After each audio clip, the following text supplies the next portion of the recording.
welcome. We are three brothers, a trio of siblings that grew up gaming and never stopped. Gaming is the one consistent thing we've had in our lives, and we're here to share that with you today. To my right is my elder brother, Larry. Good afternoon. It is the afternoon. That bird's still singing. You don't hear that, but in the outtakes it was too. Over in the corner is my little brother, Kevin. Hello, hello. And I'm your host, Michael, always stuck in the middle. Every week at 9 a.m., we upload a video to YouTube. On Wednesday. On Wednesday. That is twice in a row that I have forgotten that. Cheers to that, I guess. Apparently at the same time. We start off each video with a thing called Gaming Recap. But before we get into this, Doug, over on my Facebook, chimed in and he finally gave us a comparison between Paragon and Heroes of the Storm. So I'll kind of summarize what he said.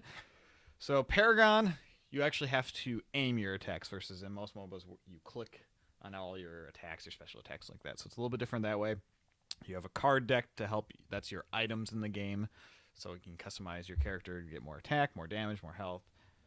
Games usually last 40 to 60 minutes per match versus Heroes of Storm. They last 20 to 25. And you've kind of said that before.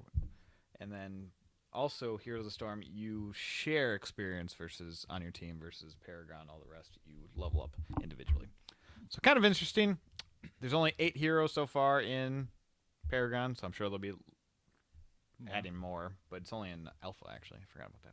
So, kind of pick whichever one you like better. I don't know. Yeah, I think I like the aspect of being a little more in control of your character on Paragon. Does worry me because I actually thought the matches on Heroes of the Storm lasted a little too long. Okay. So the whole 40 to 60 minute time period, especially if that's how your only way of leveling, that seems a little long for me, but who knows? I mean, if I'm directly in control of my character a little more, I like that aspect better. Well, do we know if the cards carry over after matches or no?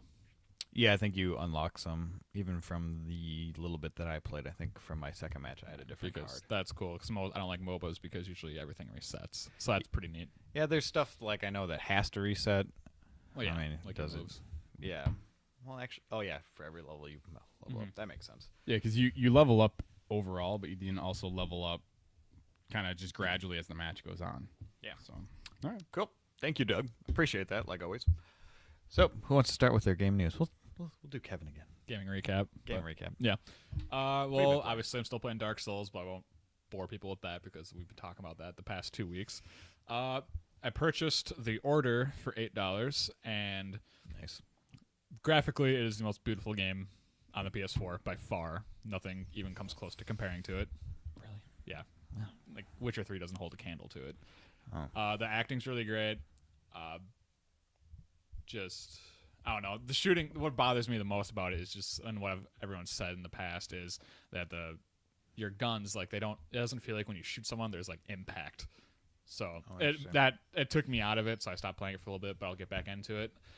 And then what I'm most excited about is I also purchased this game called Alienation. Oh, nice. Which is, if anyone's ever played Helldivers, which we all have, it's literally Helldivers, only it's more class-based. Like in Helldivers, you can technically make your own classes by picking what like skills you want, but this, like, it's predetermined. There's 3 classes. There's a Saboteur, a Bio Specialist, which is like the Paladin, and a Tank. And you unlock abilities, and it's like a loot system, loot gaming. And That's the same people that made Dead Nation, right? Yes. And what was their first game? Resogun. Resogun. Yeah, Housemark, if anyone knows. Cool. I've played it probably for a couple hours. It's really good so far. Yeah, I mean, I got a chance you had me sit down and play it, and I'm already sold. I'll be buying it. And it's one of those games where they don't have couch co-op for it yet, but you can play it online co-op, okay. So it'll be fine. It's loot based. I love those type of games, so that goes right into what I want to play. Borderlands. It's really pretty too. I don't know if I said that, but yeah. I don't think you did. You said the order was pretty. Yeah. Is it like Dead Nation where there's a lot of enemies on the screen at once? Yes. Okay. Yeah, very much so. Going back to the old Robotron days. So the only thing that's interesting about it is you can play with 4 people, but there's only 3 classes. So that's kind of weird. Yeah. Yeah, actually, I brought that up to you the other night. I thought that was a little odd, but are they supposed to add a class? I don't think so. It's not that type of game. I don't think so. But yeah, besides that, yeah, it's really fun. Cool. Yeah, so I mean, I guess just going into what you said, I've been playing Dark Souls obviously a ton. We won't talk about that anymore either. Yeah, I'm soul level 78 now, so I think it was 40 the last video. But going on the loot side of things, me and my girlfriend Nicole actually have been playing Diablo 3 for the PS4, and we actually beat the entire game, Acts 1 through 5. She had always got stuck in Act 2, so I figured I'd help out. We're actually doing the bounties and Nephilim rifts and stuff now. But funny enough, me and my buddy Ryan have played that game for I don't even want to know how long on PC. And me and Nicole, we were playing it, I think it was this last weekend, and we ended up having someone else join our game. And the guy was like Paragon over 6,000, which I've never seen. It's like 1,200 is something you achieved, or it's what I saw on PC was like the highest level when I last played it. 1,000? Here's the thing. So he threw us, me and her. I didn't realize what was going on. He threw, because when you start up the game, you go into a greater rift. You don't see the level of the greater rift right away. At least I couldn't tell. And so I didn't realize we were doing greater rift level 150, which the highest I think I'd ever completed even on PC was like 40. And so at the end of it, I went from Paragon like 3 to I think I'm 928 right now. I think my overall character on PC after I would at least say 300 hours of gameplay on PC is like Paragon 600 maybe or 500. Wow. And now granted, a lot of that playtime was long before they introduced the stuff that allows you to level up a lot quicker. But yeah, it's a great game. Some of the controls, like I still feel like it's better on PC overall, but they have a lot of fun aspects. Like I'm gonna counter that. It's not. You can. No, that's fine. I like the fact that I've actually, even though you guys don't play it anymore, I keep getting items that are drops for, I guess, the PS4 network knows what characters you mained on your Diablo accounts. So I keep sending, it says here, you got a gift for, your character. You got a gift for your character. So I keep sending you guys stuff. Oh, nice. So you guys will probably have a couple things here and there. It's been a while since I played it. Yeah. No, but overall, I like it. It runs beautifully on the PS4. Being able to just jump in and out of it. I mean, for the second that we turn on our PS4 and we're up into the game running around grinding within like under a minute. So that's pretty crazy. Yeah, the one thing I felt, because I played Diablo 3 a lot on the PC back when it first came out, even before they dumbed down the Inferno level, so it was crazy at first. I don't know how people beat it on Inferno the first time. It was insane. Yeah. But when I went over to the PS4 version, I just felt like, for some reason, moving my character with an analog stick felt so much better than clicking to move. Yeah, I mean, but granted, you could probably do that on PC, but I've never played PC games with a controller. Yeah, I mean, I actually split it between the two. I started off playing it, mouse and keyboard on PC. I actually switched over. I have like a Xbox 360-esque type controller that I use for it. Esque, not 360? It's not exactly it. It's not from Microsoft. It's an off-brand. Yeah. But yeah, I mean, they both work. I just like having the numerical kind of keypad, being able to hit your hotkeys a lot quicker. Oh yeah. You can have more skills mapped to your keyboard, obviously, than a controller. That's better. I agree. The only thing I like is moving around on the analog stick. Well, see, the only part that I found that was kind of interesting on PS4, it was a weird issue. It's good and bad, but since you can couch co-op it with 4 players, obviously me and her do it with 2, you can't ever leave the screen from each other. Mm-hmm. But if you're playing with someone else, they obviously can leave the screen. Oh, yeah. So sometimes it gets a little annoying. That and I was talking to you on the phone about this. Your inventories take up the entire screen. So like after we get done with like a bounty run, if we want to both go through our loot, we can't both have our inventories open.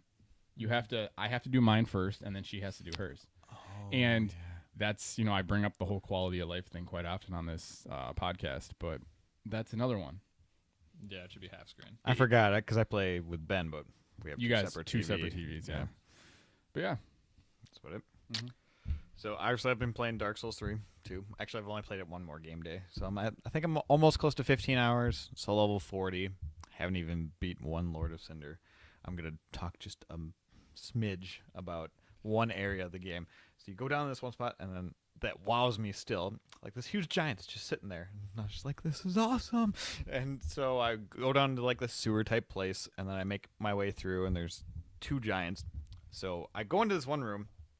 And I did not remember this. No. That would be interesting if I was at a different spot than you were. No, he's been there. Okay. It's a big giant with like a iron face mask. It almost like he has a helmet. But so I go to this one spot, and I see on the like a note written like tough enemy ahead. And I was like, okay. And so I see this big guy with like a paladin shield and everything. And so I take him out with the help of Ben. And so I run into the room that he was in. And I was like, oh, cool. And so I'm at the back of the room, and this huge thing drops down. And I was like, and it looks like one of the bosses from Bloodborne, like kind of like all spidery. And I ran right out of the room, but there was no health bar. There's nothing. So I was like, that was cool. I didn't expect that to happen. So pretty cool thing about Dark Souls 3. The only other... I seriously don't remember this at all. Maybe he didn't run into that boss because he is definitely a secret thing. I don't even know if he's a boss. He I could have been drunk too. I don't. Nice. The only other game I've been playing is this game called Blender Bros. And it's Fitting. It's...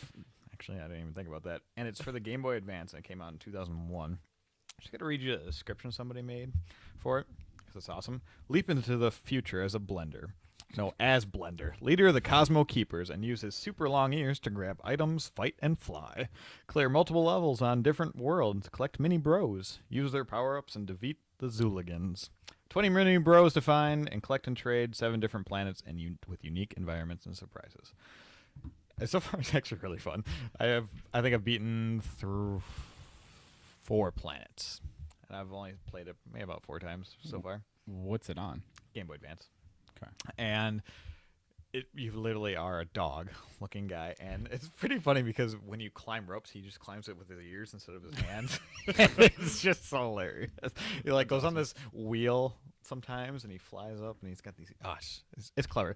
I mean, it's not the greatest game. It's cool because you can collect these little bros that do different power-ups. Like the first one's like a drill. One gives you health. One lights up dark areas. So a little, that catch and find kind of stuff. Really simple. I've only died like a couple times. Some of the bosses are really weird, like an alligator type guy. This one looks like a space duck. I don't know. It's really funny. Space duck. Yeah, I don't think he is. I can't remember his name. I was playing him before I came over, but I don't remember what it was. The music's awesome. Platforming's okay. You can kind of do this thing to jump higher. You jump up and you press B down, and he hops on his ears, and he like jumps up to little different places. Definitely a comical game. Yeah, and I got it for really cheap, and it's fun. I don't know if I'd recommend it yet, but great music. Platforming's okay. I like just the little quirks about it. So I've been playing that. That's about it. Anything else? I mean, I guess just for my next week in gaming, this is what I plan on playing. Final Fantasy Tactics. So we were talking about it last episode. And I have it at my house, so I'm letting you borrow it. Yeah. You have to let me know what it is. Yeah, I've never played it. It's a Final Fantasy game. I'll tell you, or how it is. My bad. Yeah, perfect. Yeah, but no, it's. I'm definitely excited. You've talked to me about it a couple times in the past, and yeah, I think I'm gonna love it. I'm excited. Sweet. Let us know how you do. Well, that'll be our weekly wrap up for gaming. So until next week.